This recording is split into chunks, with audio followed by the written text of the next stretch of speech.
इसके लिए आप लोगों का हार्दिक आभार, धन्यवाद। बाबा साहब का जो पहला सूत्र आपने अभी सबने बताया कि शिक्षा, क्योंकि शिक्षा लगातार महंगी होती जा रही है। अभी हमारे जो साहू जी थे भैया है कि नहीं, गए निकल गए, उन्होंने बड़ी अच्छी अच्छी बातें बताई। तो केवल हम ये कहना चाहते केवल बातों से काम नहीं चलेगा, हमें समाज के उत्थान के लिए एकजुट होकर आना पड़ेगा और कार्य करना पड़ेगा। क्योंकि बड़े बड़े भाषण देने से, बड़ी बड़ी बातें बोलने से, बड़े बड़े मंच लगाने से कार्य नहीं होंगे। हमें जमीन पर उतरकर जिस समाज के उत्थान के लिए हम चाहते हैं, जिस समाज का उत्थान हो, उसका विकास हो, उसके लिए हमें जमीन पर उतरना पड़ेगा, घर घर जाना पड़ेगा, तब ये समाज आगे बढ़ेगा। क्योंकि इतने महापुरुष आए और चले गए, आज हम देख रहे फिर हम लोग वहीं के वही हैं। तथागत बुद्ध से लेकर बाबा साहब तक सबने समाज के कल्याण के लिए कार्य किया, सर्वलोक हित के लिए कार्य किया।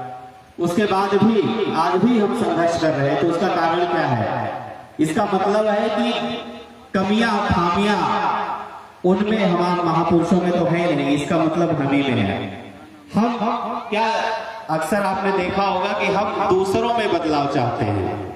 हम ये चाहते हैं कहीं पर भी शोर हो रहा होगा तो 10 लोग खड़े हो जाएंगे उनको चुप कराने वाले, तो उनके शोर से ज्यादा चुप कराने वालों का शोर हो जाता है। तो हम चाह रहे हैं कि केवल सब लोग, जितने लोग हैं, अपने आप में परिवर्तन कर ले, पूरी दुनिया बदल जाएगी। तो बाबा साहब का मिशन और तथागत बुद्ध का जो धम्म है, हम लोग कोशिश कर रहे हैं उसको आगे लेकर चले, और कोशिश भी कर रहे हैं जितना हमारा सामर्थ्य है, जितना हमारी क्षमता है, हम लोग कोशिश कर रहे हैं कि बाबा साहब के धम्म को आगे बढ़ाएं। आपने भी शिल्पी जी की आवाज में एक गीत सुना, कदम बढ़ाना है, मंजिल पाना है, बाबा साहब के सपनों का देश बनाना है। तो बाबा साहब कैसा देश चाहते थे? बाबा साहब चाहते थे समतावादी समाज बने। समता और समानता में भी एक अंतर है।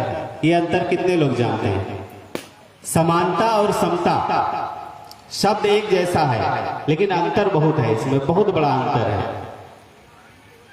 तो जो हमारा संविधान है वो समतावादी संविधान है। समता का मतलब होता है कि मान लो कि 4 भाई हैं आपके घर में, और 4 भाइयों में एक भाई कमजोर है और 3 भाई सक्षम है। तो समानता की तो बात आएगी कि बाप क्या करे, सारे संसाधन चारों भाइयों में बराबर बांट दे, ठीक है। लेकिन यहीं पर समतावादी व्यवस्था के तहत जो भाई कमजोर है उसको भी तीनों भाइयों के बराबर कैसे लाया जाए? तो तीनों भाई जो सामर्थ्यवान है, जो सक्षम है, उनका दायित्व बनता है कि जो भाई हमारा कमजोर है उसको भी हाथ पकड़कर हम सामने लाए, अपने बराबर लेके आए, तो ये समाज समतावादी समाज बनेगा। नहीं समानता होगा तो 1-4 बीघे खेत है तो 1-1 बीघे सबको मिल गया, तो कमजोर है तो कमजोर ही रह जाएगा। इसीलिए संविधान में आरक्षण की व्यवस्था की गई है। आरक्षण ये कोई विशेषाधिकार नहीं है, ये समाज को समतावादी बनाने का जो मूल है, जो मूल विचार है, उसके लिए आरक्षण की व्यवस्था की। आरक्षण इसलिए किया गया है कि